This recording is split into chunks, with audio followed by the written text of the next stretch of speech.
Wait, didn't we just cover this? Oh, it was the remaster, right. This one is the remake. If you have your ear to the discourse around this game, one of the big arguments is if The Last of Us 1 even needed a remake. The game has already been remastered and plays incredibly well with PS5 backward compatibility. So suffice to say, there was a mix of opinions. A big mix of opinions. The Last of Us Part 1, as this remake is called now, has a lot of things to criticize about it. It's a full price $70 game when Sony is giving you the remaster for free with PlayStation Plus. Factions mode is also missing in action, and there's not a whole lot different about it gameplay wise. So I thought it was fair to bring up these criticisms and cover the older version as a form of protest when the remake was released back in September. But I'm also a pro remake and remaster guy, and I love to see games get brought to the next suites of consoles. I remember when Sony brought us stuff like Sly, Jack, and Ratchet collections, and I greatly appreciate the work Bluepoint does with each remake or remaster that they work on. So I'm kinda hypocritical in that sense, because why do those games deserve one and this beloved Naughty Dog game doesn't? I think it all has to do with the price and intent. This remake is $70 and that translates to 90 in Canada land because crying Jim Ryan, arrogant Sony era can do it, and its intent is completely to synergize with the release of the HBO's The Last of Us series, and not really because the game needs it. I don't want to go on too long because this is a trophy guide after all, but all my discontent with the remake stems from this disingenuousness of it all. But when one of those two sticking points broke down and I got the remake on sale this holiday season, I decided to give it a go. I'll let you know how I feel about it as we go along in the guide, but trophy-wise, I think Naughty Dog did a pretty good job here. Some aspects of the trophy run are the same, but some aspects are very different in a good way. And I don't mean the fact that you don't have to spend gratuitous amounts of hours in factions mode. There are other small changes that positively charge the trophy run in a big way. So without further ado, let's jump into this game once again. This is Platinum Hunters, the show where we take a look at everything it takes to get the Platinum Trophy and whether it's worth the effort to achieve it. Just 5 short months ago, we did the remaster version of Last of Us that is on the PS4. Check out that guide if you haven't, especially if you need help with factions mode in that game. And of course, subscribe for more content just like this because you might just find your next Platinum Trophy.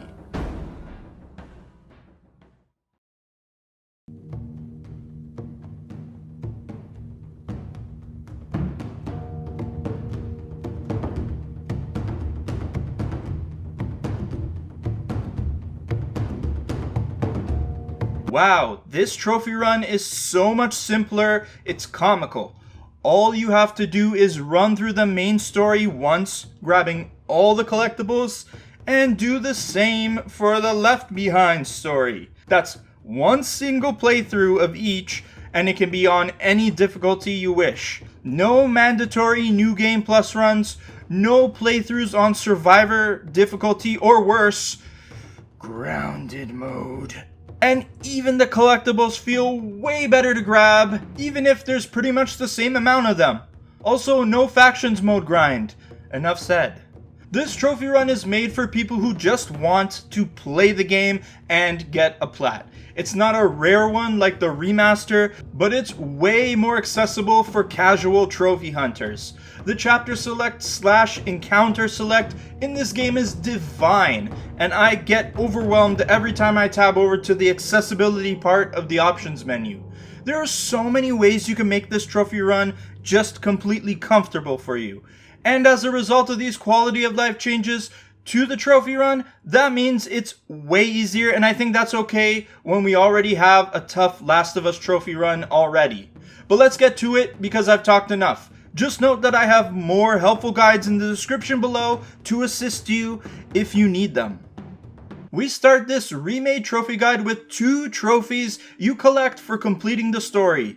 The whole story. There's the no matter what trophy awarded to you for beating the main story, now known as Part 1, and there is also the Don't Go trophy for completing the also excellent Left Behind extra story. Part 1 is going to take you about 12 to 15 hours to complete if you're collecting the other trophies that you have to grab, and the Left Behind story will be roughly 2 to 3 hours long. This is an approximation though, and take your time if you want to. There is also a lot to explore and discover in this game, and with the way the trophy run works this time, stop and smell the flowers and take in the wonders of the post-apocalyptic nature. There are no difficulty trophies in sight and no New Game Plus runs following it up. It's one play of each story and it can be done on any difficulty mode you like. With the bullshit I had to put up with on Grounded Mode Plus last time, you bet I dropped the difficulty to the lowest option for this run. I don't even feel any shame doing that. I just wanted to enjoy the story this time. Feel free to even mess around with the vast suite of accessibility options Naughty Dog has put in this game, which can alter the game in some interesting ways, especially if you play through the game a bunch of times already. Technically, you can beat this in any order that you want, but if you've never played this game before, don't play the Left Behind DLC until you have finished Part 1. It's better for you that way. But if you have played it before, a fun way to play them would be in chronological order. So play Part 1 till the end of the Go Bighorns chapter and the university, then play Left Behind, and then come back to Part 1 and finish the story. I imagine that's the way they're going to cover it in the HBO series.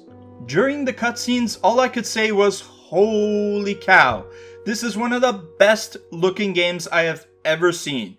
It is a huge difference and all the character models look absolutely incredible. Even the environments look way better than they did before, so this game is absolutely worth the price of admission in the graphics department. I just wish they spent the same amount of time on the gameplay. They said they were going for parity with The Last of Us 2, but I still feel all the hang-ups the first game had. Not that it was completely awful, don't get me wrong, but they could have taken the extra step to get in Part 2's gameplay, and that would have rounded out this remake. That's just some of my thoughts, but now I'm getting off this tangent train and back to the trophy guide. Complete both stories and get both of these trophies.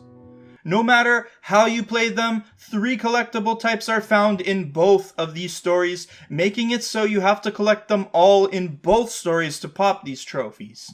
There are many collectible sets in this trophy run, so I'm gonna say this once, and maybe a few times extra to remind you, but I have a guide for all the collectibles in the description below so you don't miss any of them. However, if you do miss something, you can easily go back with chapter select to find it, and it tells you what you are missing in there. You can even filter it further by encounter, which lets you skip ahead and place yourself in the right place to grab that missing collectible. This is something that this version of The Last of Us has over the remaster, as some of the collectibles in the PS3 and PS4 versions can be missed completely, and you have to start a new file. Screw that noise and thank Naughty God that they fixed it. We'll start with the good old artifacts for the Chronicles trophy. Across both stories, you'll have to find 97 artifacts that do a lot of world building with things like maps, voice recordings, notes that the living and the dead have left, and stuff like that. Again, if you got all the artifacts in the main game, you are not done. Go play Left Behind and find all the artifacts there. This works the exact same way for the 54 optional conversations you need to find for the Getting to Know You trophy. These are conversations that pop up with a white symbol and will either be initiated by your companions or will pop up when you get close to a point of interest. Some of these only pop up after you do certain actions, so some can be pretty hidden. Thankfully, it's not an all or nothing deal like the remaster, and none of these optional conversations are missable thanks to chapter select. Ellie's jokes were another all or nothing collectible in the remaster, and it's fixed here too. The "That's All I Got" trophy is for hearing all 6 sets of jokes she throws out for levity. You scoff now, but a good pun goes a long way. She has 4 sets in the Pittsburgh chapter, 1 set in the Suburbs chapter, and then the last set is located in the Left Behind DLC as part of the story. Follow the collectible guide I provided very carefully, because sometimes Ellie can be very reluctant to pull out the pun book and you could just walk straight past the spot where she needs to do it. Also note that there are some shenanigans with the trophy tracker where it says there are only 3 sets. I'm not sure why it says that, but I'm guessing that it's counting chapters and not the jokes themselves. Grab all 6 if you want the trophy, and make sure you listen to every joke and don't walk away when Ellie is cracking wise.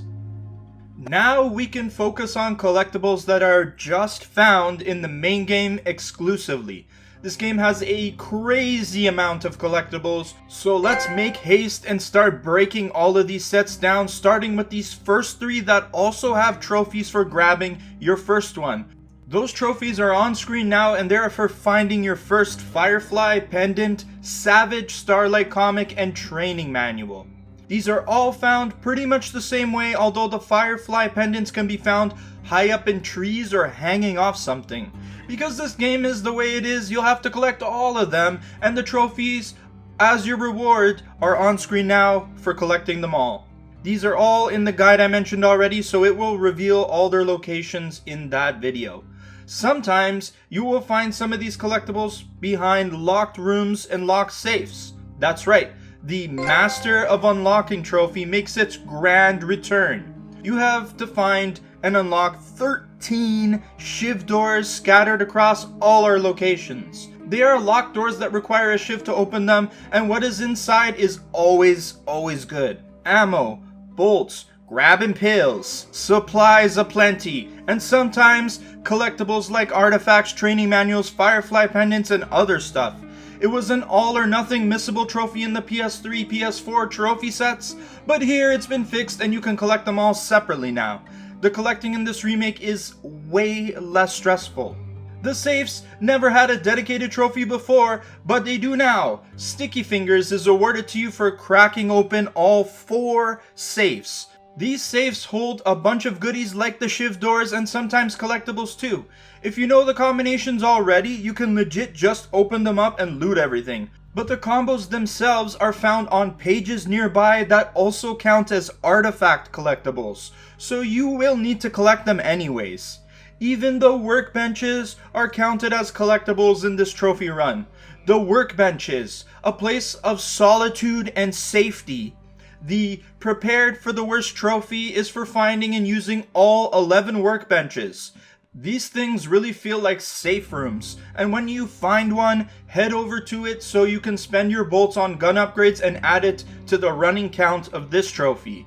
And on that topic, the Combat Ready trophy is up for grabs if you fully upgrade 1 gun in your arsenal. This trophy run had mercy on us this time, as thankfully you don't have to upgrade every gun. In the remaster, I had to do an extra playthrough on top of the required 2 just to collect enough bolts to upgrade every gun. So this time, I appreciate just focusing on 1, because there was not enough bolts to go around. The easiest gun to fully upgrade is your starting pistol, which doesn't have too many upgrades and will only require level 3 for the workbench tools. And you guessed it, the workbench tools also have a trophy, and it's called Sharpest Tool in the Shed. There are 5 workbench tools to find, and with each one you gain access to more upgrades for your guns. Certain gun upgrades will require you to find all 5 of these work tools, and if you miss them, you'll have to fight the later game threats with inferior guns. I never liked this mechanic, but it feels a little more at home here, considering how much better Chapter Select is in this game. By the way, I love the new gun upgrade animations they added. They all look so satisfying to watch, although I don't know how wiping my gun with this crusty piss rag is supposed to increase the fire rate. Wait a minute. I see it now. Right there, the bottle. That's Michael Jordan's secret stuff. Oh my god, the rag has secret stuff on it. It all makes sense now. Okay, 2 more pseudo collectible trophies and then we can move on from collectibles for good. First, we have the Geared Up trophy taken directly from the remaster, and all you have to do is craft all 6 items from your backpack.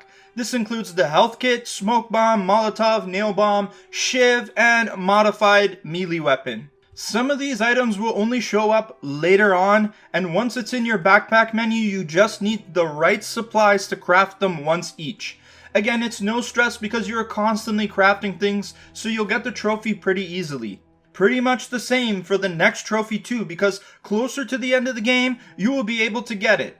The Build 'em Up, Break 'em Down trophy will be yours if you craft and break one of every modified melee weapon. That means you have to go into your backpack menu and craft the melee weapon mod for each weapon type. There are 5 of them, and they are the lead pipe, a 2x4 piece of wood, a baseball bat, a hatchet axe, and a machete. These all need to be modified through the crafting menu and then unleashed on some enemies until they break. Once you break all 5 of them, you'll get the trophy.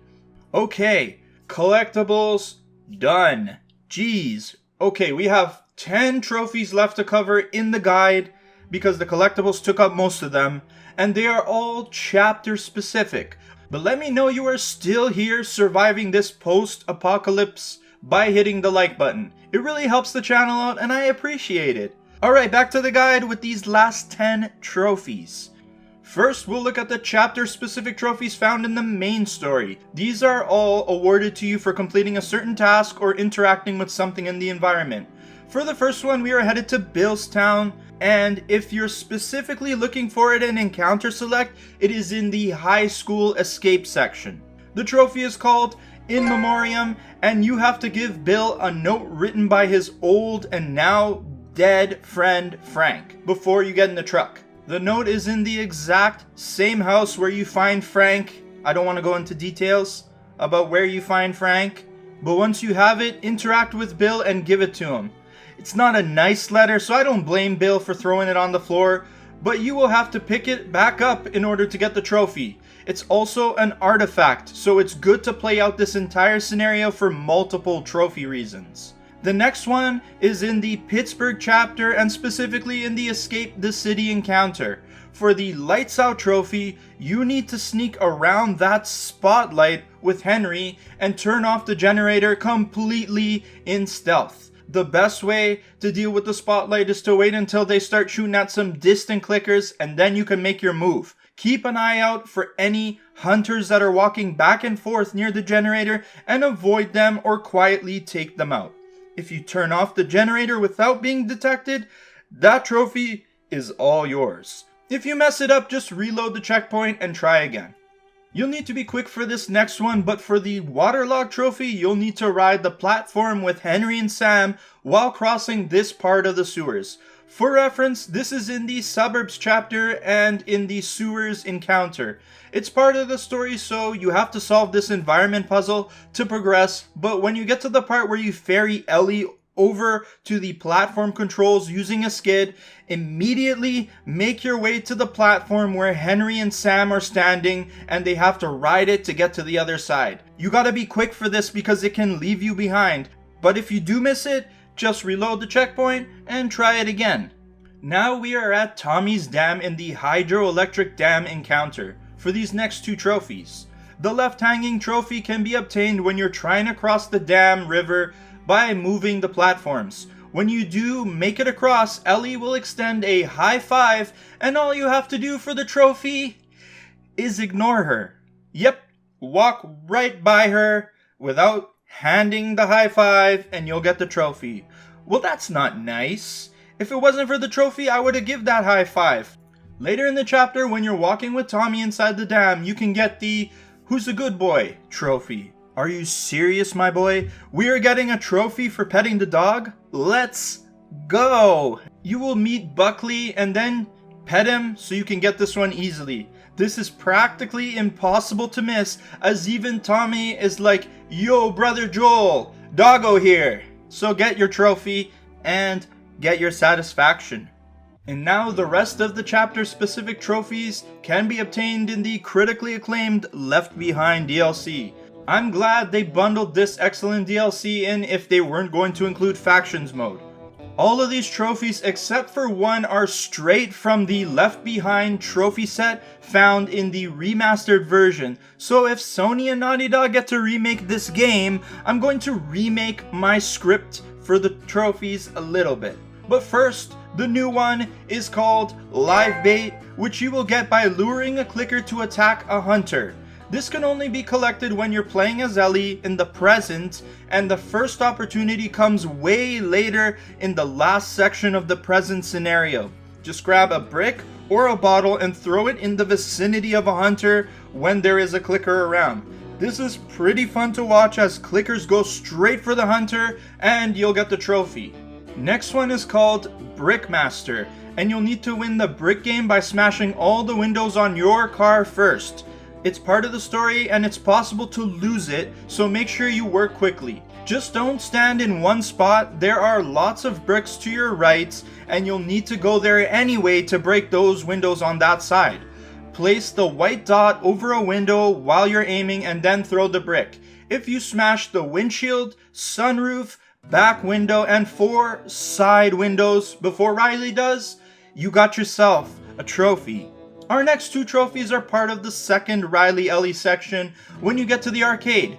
Before we check out the main arcade machine that's working, look in the far corner. Sick! A Jack X machine. The Nobody's Perfect trophy will be yours when you interact with the machine. It doesn't have power, so you can't play Jack X like how you can play Crash 1 inside of Uncharted 4. That would have been really cool. But Ellie makes the best of it and you get a trophy. Imagine one of these machines in the arcades for real. I think I'd go every day. Now go to that said machine that has power so you can get the Angel Knives trophy. It's part of the story so you won't miss it, but you can mess up the trophy. During the part where Ellie is fighting as Angel Knives in her head, you will need to win the fight without getting hit. In order to do that, you'll have to hit every button combo that appears on screen while the timer bar is in the green. If you take too long to hit the button combo, or if you hit the wrong buttons, you will take damage and have to restart the checkpoint. The timing is pretty lenient, so it's just practice, and eventually you will hit them all and get the trophy. One good thing about the trophy is that the last big finish him combo, Mortal Kombat style, is not part of the trophy, and the trophy will pop before you get to that part if you did it correctly. And our final trophy of the whole remake trophy guide comes shortly after you leave the arcade while you're in the department store. The last trophy is called Skillz, and you will have to win the water gun fight that Ellie and Riley start up. First round is a warm-up where you have to super soak Riley before she gets you. Then it gets serious where the game is one shot, one kill. Make sure you get a fix on her location first, then use cover to close in and get her. I found it really easy to just wait till she rushes you and then pop her as she's coming across the corner. But this battle is actually a best 2 out of 3, so you need to hit her one more time. Once you have won the water gun fight, your last trophy is now yours, and we have completed this trophy run again. With no faction mode to cover, this makes this trophy run a lot shorter than the last time we covered this game. And now I have played this campaign 3 times in the last 5 months. I am absolutely ready for this HBO show now. But if you completed both Part 1 and the Left Behind stories, obtained all the collectibles in which, hoo boy there are a lot, got all the chapter specific trophies like petting Buckley the dog, and pretending to play a functional arcade cabinet of Jack X, still wish it was real, and collected all the trophies, congratulations! You will be awarded the It Can't Be For Nothing Platinum Trophy for The Last of Us Part 1. So it's safe to say there definitely won't be any DLC added to this game, seeing as it's a remake, but there may be add-on trophy sets. Naughty Dog has done this before in part 2, adding a trophy set for grounded mode and even a permadeath run. So I'll update you guys in the description below if this happens, and if necessary, I'll make a separate video covering the trophies. Overall, this trophy run for the remake is much better than the remaster in a bunch of ways, mainly when it comes to collectibles. The remaster trophy run was awkward with a bunch of missable collectibles, and that's all been fixed here. Getting all the collectibles was a painless experience this time, and you don't have to worry about missing anything. The combination of chapter and encounter select should be an industry standard feature for any game like this. And I think its suite of accessibility features should be too, but I know we are slowly working on that one already. Is Factions mode missing from this trophy run? I think most people are gonna say no, and I pretty much agree with them. We're going to get a good helping of it in the future anyways with the standalone Factions game. So in the end, jumping in and experiencing this remake still doesn't fully place me on one side of the argument or the other. There's still that arrogant Sony disingenuousness that is still in the back of my mind. But when it comes to the Last of Us franchise as a whole, you know, I went from putting this game down when I was playing in Billstown on my first playthrough back in 2013. Then going through hell and back, getting the remaster's 100% trophies last year. And now I could just enjoy this in a very relaxed way. I think I have come full circle on this game. I used to think The Last of Us was overrated, but now I think I really love this game. I understand what's so special about it, and maybe the remake is worth existing in that respect. I don't know how I'm gonna feel about it all when I play part 2, but we'll see. One thing is certain, I am even more hyped for the HBO show to see how they adapt it. People have actually gotten to see the whole series at the time of recording this video. It hasn't dropped yet, but let me know down in the comments section what you think about it when you get to see that first episode and beyond. Let me know if you're excited about The Last of Us as I am. That's it for this video. I hope you guys enjoyed. I'm good when it comes to this story now. I don't need to play it again, but I'm glad that I did play through it this many times because now I love it. I think this is great.